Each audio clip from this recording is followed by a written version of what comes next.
Hey everybody, Whip here, and welcome on back to another Minecraft video. Today we are going to be talking about how to build an awesome city inside of Minecraft. We're going to be going over the blueprints and the layout and how you can not have a boring grid-like city and you can have something really cool and immersive. Previously, we've taken a look at a lot of different structures on how to build villages, which it was really fun trying to recreate a Minecraft village, and then also on how to build castles and how to make your castle look really interesting without feeling overly blocky and kind of boring in that way. So anyways, with that one, let's get on into this.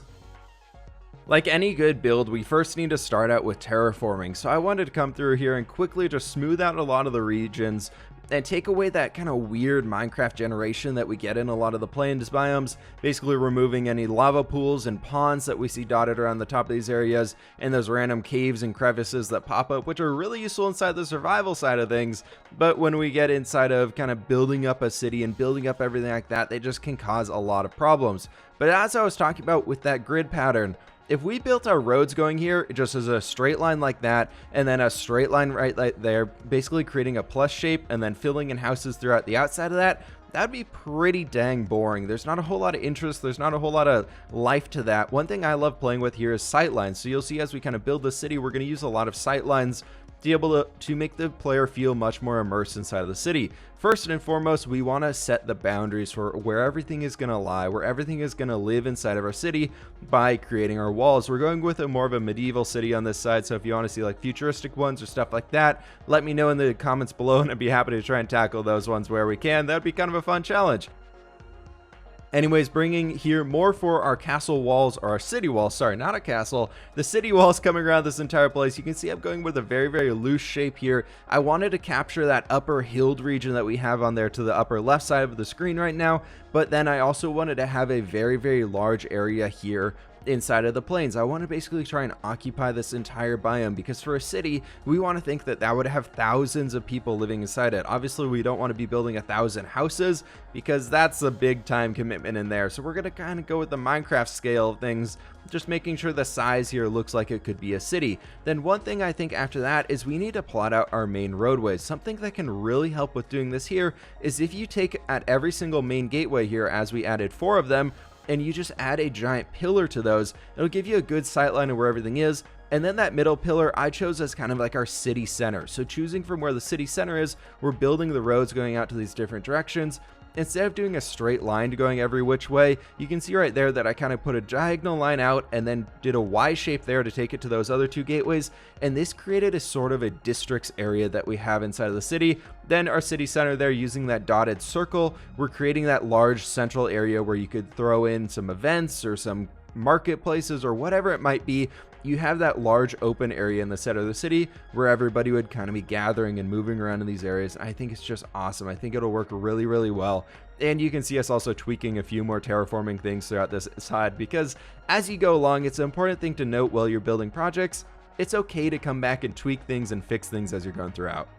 Now moving into our first city district, you're going to see that we're going to lay this thing out completely with orange concrete here. Not the easiest block to get in survival, but for creative it's great for laying things out.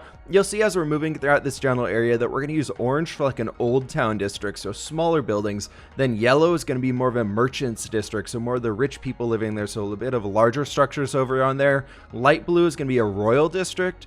And then cyan concrete is going to be like an industrial district where we're going to have all of our farms and, or not farms, sorry, but factories and workstations and the carpenters and the foremans and all those things. But anyways, as we're going throughout here, you can see that I brought in the lime concrete powder here as a form of a dotted road for inside of our little village section, or inside of our district here. Inside of the city, we want to have a lot of variety to the size of roads that we have going through here. So those first lines that we created are going to be much larger roadways that are going to be like 5 to 7 blocks wide. Then these ones on the inside here with the lime concrete powder that you can see, those would be more along the lines of 2 to 3, maybe 4 blocks wide, so you can get one cart going down it, but you won't have carts going both ways. So there's mostly going to be just foot traffic in here, which allows us to cram a lot more buildings in here. And one thing that I really want to mention is you really want to try and use a lot of angular buildings, especially if you're going for a medieval style, because what we can use here is we planned out those base roadway shapes of using the concrete powder, but the buildings are actually going to be what determine the overall road shape and size and everything going on in there. So you really want to focus on using the shapes of your buildings to kind of determine those roadways, determine the pathways. And here we're going to be moving into the industrial district and kind of working on those ones. And you can see we use just a few main streets in here, and everything else is going to be plotted out just differently. This one that I'm working on the bottom there, I like using those little U-shaped ones to form like a stable. So we know that that would be somewhere where you're coming inside that city gate and somebody is waiting there for you to take your horse and be able to feed the horse, or you can stay in the inn above it, maybe whatever it might be. You have a place to stay. And then, as I mentioned, we're coming here and using the shapes of our buildings to kind of outline these roadways. And at the end, the goal would be that we could remove the dotted lines and you could still clearly see where the different roadways would be throughout this one. Again, with all the different variety that we have, we want to have a lot of different scale for foot traffic versus carts versus an army needing to march through and all those different things. And then also we can create a lot of smaller alleyways, like you can see that little T-shaped one that we created over there, and through those pillars of leaves in. The pillars of leaves are just something that I like to use because I like to detail out cities. So this kind of tells me like, hey, we're going to build a tree here. So it's okay to leave this as more of an open space. You don't need to put every single little details you're going throughout here, because otherwise, what's the point in building the city in the end if you're just going to do it all while you're planning? So here's just some loose ideas. It's not a final one. We could remove them. We could move them out different ways. But they were basically like 2 out of the 4 districts are done. And you can really see the city plans start to come together here of all the different roadways, all the different areas where people can meet up. And I think it looks really sweet. And over there we have like the old town and the industrial district like I was talking about. So we have a lot of different areas. Then this one over here is going to be where all of our merchants are. I wanted to give them a much larger area because they'd be having a bit larger houses, larger things throughout. And I also want to give this, because this is such a large one, I want to give it a focal structure. So that weird little diagonal thing with the 4 circles on the corner, or the 4 squares, I mentioned it'd be like a church or like a keep or something like that, or maybe even like a giant bank, like a merchant's guild, so that they have something in here. This kind of divides this district in half, as well as having that large focal point in the center. Then after that, we're able to come through here and add a bunch more houses and structures, and you can see me tweaking the roadways and whatever the plans we lay down here. These aren't what we have to stick to. You can modify them at any time. You can change them whenever you want.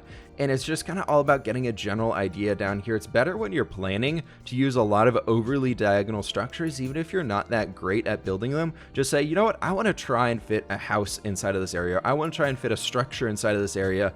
Then when you're coming through, if it doesn't work when you're actually building the city, that's okay, but at least you have that general area laid out for kind of defined for the overall shape of what you want it to be in the end. So you can come through here and you can see a lot of them, we're starting to merge the walls together as things get closer, and they kind of are just going to be over mingling, overlapping in different sizes. Maybe one's a 3-story house versus one's like a 4-story. Or something like that, or even just short ones. You can have little open areas where we have those little areas along the backs of the walls. You could throw a small field in there, a small workstation, maybe somebody's washing their clothes out of a well that's dotted in back there, and all these little open areas that you see inside the roads of where they're going through the small districts. You could actually come in there and plant in a tree, or maybe you put a few market stalls in there, or you can put like a well like I was talking about, just so you can have different functionality bits scattered around this entire area. As we're finishing out the merchants district here, though, you can see a lot of different aspects coming in together with a lot more houses. And these ones I wanted to note while we're walking along the sides or building along the sides of that main roadway that we had defined there. For these ones, you can see for the lighter ones, I didn't really leave a whole lot of space on the edge of the road. But here as we're building along these bigger guys, I'm trying to leave 2 to 3 blocks on most sides for it. Or if I'm not able to do that right here when we're up against the wall, you'll see that when we're coming in and building in this royal district of the light blue here shortly, that a lot of those buildings, I pull back a little bit farther from there so that we have this general idea of everything going on.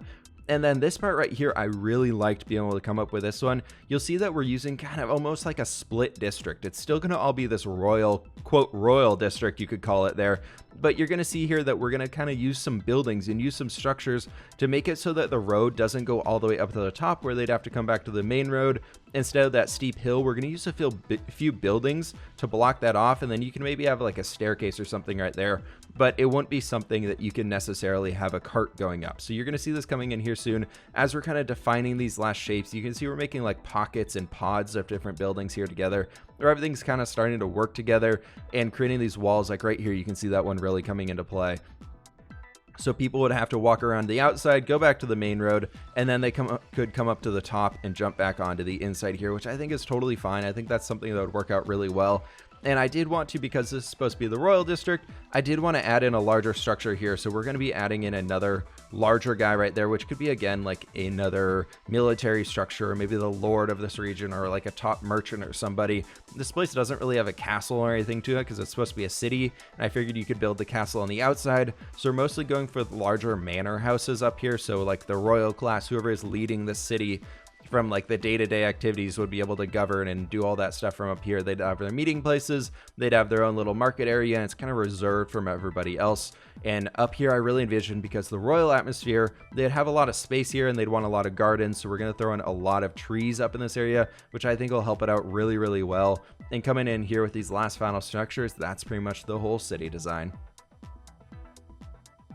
I hope you all enjoyed this video taking a look at how to build out the villages. Our wandering trader over there right above my head seems to absolutely love the Merchants District, which seems pretty fitting over there. He ran all the way from Old Town over to the Merchants District and does not want to leave. Anyways, that is going to have to do it for today's episode. I hope you all enjoyed this one. Let me know what else you guys want to see as far as planning aspects. Should we try and finish out the city? That would be a massive project, but it would be something kind of cool to see the end result here. So let me know down in the comments below what you guys want to be seeing moving forwards. Let me know if this one was helpful. Any other tips or tricks or things like that that you're curious about for building, be sure to let me know that one down there as well. Anyways, that's going to have to do it for today's episode. Please hit that like button if you did enjoy, subscribe if you are new, and I'll catch you on the flip side.